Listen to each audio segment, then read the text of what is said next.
Magandang umaga po sa inyo lahat. Alexander Lexter Juice. Nagbabalik para sa inyong update. Nako, mga kaibigan, chismis muna tayo.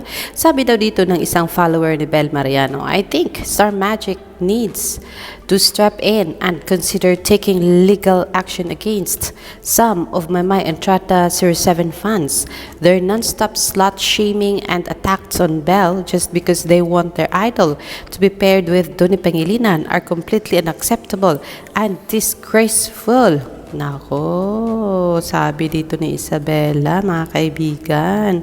Kaya ang kanyang thread ay meron ding mga comments. Sabi dito, yung Cherry pa victim babastos daw ng fans ni Bel. Kung sana hindi sila pala post at pala parinig, wala naman papatol dyan. Laking issue sa kanila yung pag-attend ni Bel sa premiere ng Roha. Tapos sabi pa ng isa, sabi ni Isabella, totoo, lalo silang umingay nang umattend ng premiere si Bel. Kaya nga ang squammy, nga, walang delikadesa todo push sa idol nila na kay Donnie Pangilinan. Alam naman may jowa na yung idol nila. Idol, pag mumukhang desperadang babae yung idol nila. Wala, sabi ni Manuela, bisan unsaon pa nila ka-push sa idol na dili jud mo dawat si Donnie ana. Yun sa pagtuon nyo kay Donnie, makuha og tira-tira nga gikan sa tulo ka boyfriend with wa mo nagtan-aw idol nyo retokada pati boobs niya silikon atay mo, sabi daw. Bingi yan sila pagdating kay Bel. Pag sa ibang artista nila, automatic may pa-post agad si Star Magic. So, binlame tuloy si Star Magic at Dreamscape. Boycott Roha na lang, sabi niya. May unggoy og nawong, o diba? Sila din. Ayan, boycott Roha Obre. Pasagdain na ang Roha, jud ko matanaw ana. O diba? So, kung sila makarinig ng kung anong post ng ibang kampo on Bel Mariano, so mag-react sila at sabihan nila Star Magic na nagbabody shaming and naming names kay Bel.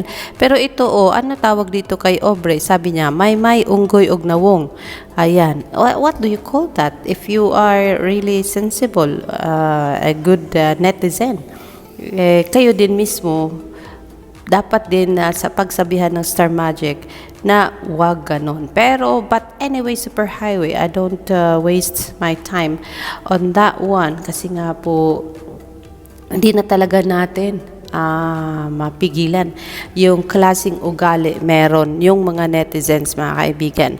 So kung gagawin ng Star Magic yan, sabi nyo kung iba pinapaboran ng Star Magic, alam naman natin na favorite yang si Bel ng Star Magic. So bakit sasabihin ninyo na wala kayong trust sa Star Magic na magbibigay action sa sinasabi nyong body shaming on Bel? Kasi nga kayo din mismo nagbabody shaming din at nagbabash din kay Maymay Entrata. So how do you call that?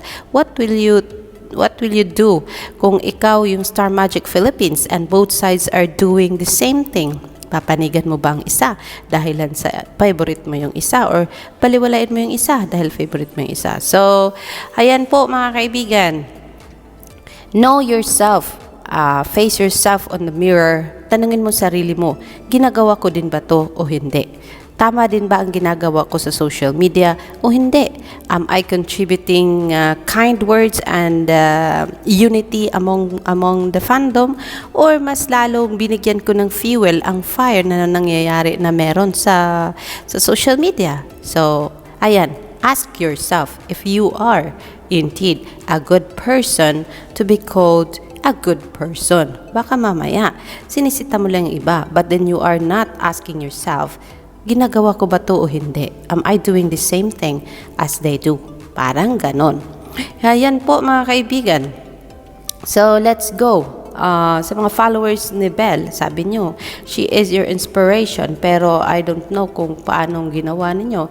Na kung sinasabi nyo, she is kind and good person and a generous person, dapat the same din ang gagawin ninyo.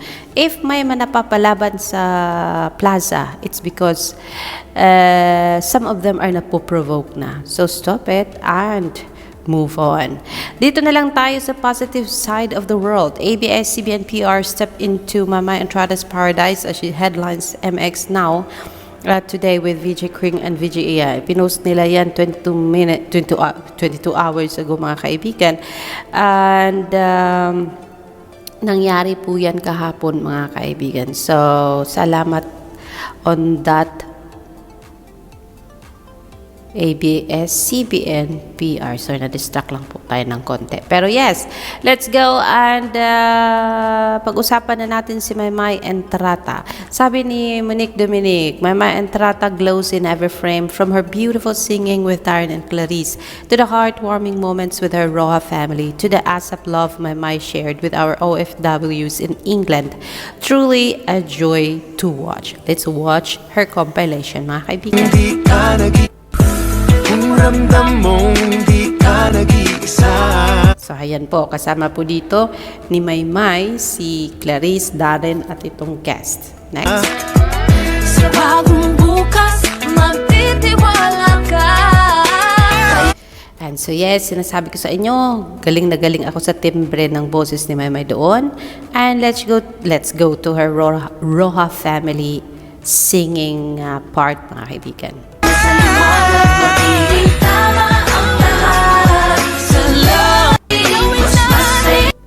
Ayan. So, yan po ang mga compilation ni Monique Dominic, mga kaibigan. Sabi ni Maymay Dreamers, little by little, babalik tayo sa old programming natin. Balik na din kayo, tapos focus na tayo para kay Maymay Entrata. Thank you for being patient with us. We know that you have been looking for leadership for the past months. Yes, Maymay Dreamers, because you've been gone for so long. And hindi namin naramdaman yung pagiging active mo sa social media. But yes, pasalamat tayo dun sa nanatili na araw-araw nandiyan pa rin para kay Maymay Entrata. And salamat tayo at hindi sila tawag doon, pumiyok at patuloy ang pag-post nila sa social media kahit nakukunting resources lang nakukuhanan nila. And then yes, we are so grateful now that you're back, and sana ito ay for good na, since alam naman natin na medyo mahaba-haba po ang Roja. Sabi nga nila, ligwak, patay, tinanggal at tinigpas na ang role ni Maymay sa cycle 2, but then here she is on cycle 3 na po. So let's not believe on what we are reading or what we are seeing in the social media, mga kaibigan, kasi nga po sila po ang nakakaalam kung ano nangyayari sa loob ng shooting area, mga kaibigan. Naisip nga ba ninyo kung ano ito? So yes, this one is for Netflix of Roja, and this one is for Netflix for Roja, mga kaibigan. Promotional po, and they are all together doing this one. Kyle, Maymay, and Donnie. Donnie is doing another thing. Kyle is doing another thing, and Maymay did her thing yesterday sa Mix Global, mga kaibigan. Nakaka-happy naman. Dami appearance ni Meridel. So, akala ko ako lang nakakabantay doon, mga kaibigan. Shipping Solo is also watching closely na talagang tinignan. Ilang beses ba si Maymay lumabas? Diba? Same here, mga kaibigan. And I really like it when this grandma giving Maymay a kiss and a hug. And that means, ganyan siya kamahal ng mga grandma, mga kaibigan. Sabi ni Shipper Page, kung unang beses ba itong kumanta ni Maymay sa Christmas Station, mga kaibigan, yes, it is her first time. And sabi pa dito na I love you, Maymay, marunong ka na talaga, Meridel. Hindi na kami maiinis sa strap mong bra, hahaha. Buang, ano ba yun kasi? Marunong na siyang magpa-sexy, kasi the last time makita natin, napaka-plain lang po ng isang Inday Maymay Entrata. Cathy 919 is getting all the clips na kasama si Maymay. So narito po ang kanyang mga clips. Let's do this first. Kung ramdam mong di ka nag-iisa. So Clarice, Maymay, and Darren on this one. Sa bagong bukas, magtitiwala ka. Yeah, and that's the first one. Another one. Magkasama sa labanan, magkasama And next. tayo sa liwanag, magiging tama ang lahat. Sa loob, tayo sa liwanag, magiging tama ang lahat. Sa loob, tayo sa liwanag. Okay, and the last one. And so, ang last one is with Kyle and Maymay, of course, mga kaibigan. So, thank you, Cathy919, at pinang-splice mo po yung video ni Maymay and Tata. Dead Maymay, set the standard. Stop expecting others to show you love, acceptance, and commitment and respect when you don't even show that to yourself. And posting Donnie Pangilinan and Maymay in this photo, mga kaibigan. So yes, family is love, and I'm really praying for the success of your new series from Shipping Solo to Maymay and Tarata, mga kaibigan. Yes, yo! And of course, makita pa rin natin hanggang sa ngayon ang mga post ng mga picture ni Maymay from media grand launch ng Roja. And itong picture ni Baka Chef Luna na yan, ayan po, may maentrata astig with a gun, mga kaibigan, habang suot ang kanyang chef sauce chef. Diba? Sauce chef na kasuotan. So, yan ang ilan sa nakita natin dito, mga kaibigan, sa plaza sa mga oras na ito. Ang pinaka-latest talaga, itong sabi ni Jade Royal Girl, sabi, "Why are you tagging Maymay and Trata? Girl, even introduced her boyfriend, Joaquin, in the middle of Roja project to avoid all the bashing. Donnie said he doesn't want another It or Love Team to protect Bel Mariano from bashing. Blame the dilulu toxic Maidon fans who have zero respect for Don and Mike." Sabi kasi dito, yung kay Isabella kasi, panawagan niya na, "Star Magic, can you please step in and consider taking legal action against some of my fans?" So, napalaban dito si Jade Royal Girl. At yun ang sinabi niya. Samantala, sabi ni Hopi Cinema Franca, "Para sa amin na Maidon shippers, sobrang isip na isip beshi na visualize na nga eh." Diba? So, hindi po Love Team ang kanilang promote ngayon, kundi ang being best friend po, mga kaibigan. So, I don't know why threatened pa rin po ang fans ng Don Bell. May Tarazon is saying, kaya nga, ayan,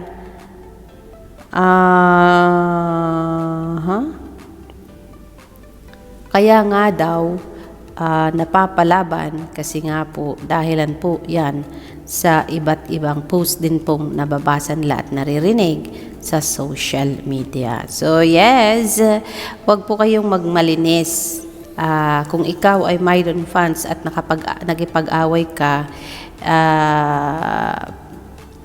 nangyari. So maybe you can just stop in a while and think what you need to do on the next post na gusto mong gawin. Kung ikaw ay Don Bell fans at naisip mong gumawa ka din ng something like that, then stop for a while and think, gagawin ko ba to ulit? So, yun lang yun. Be sensible sa inyong mga post, mga kaibigan. Kasi sa social media, isang konting kembot, nababasa yan ng maraming tao.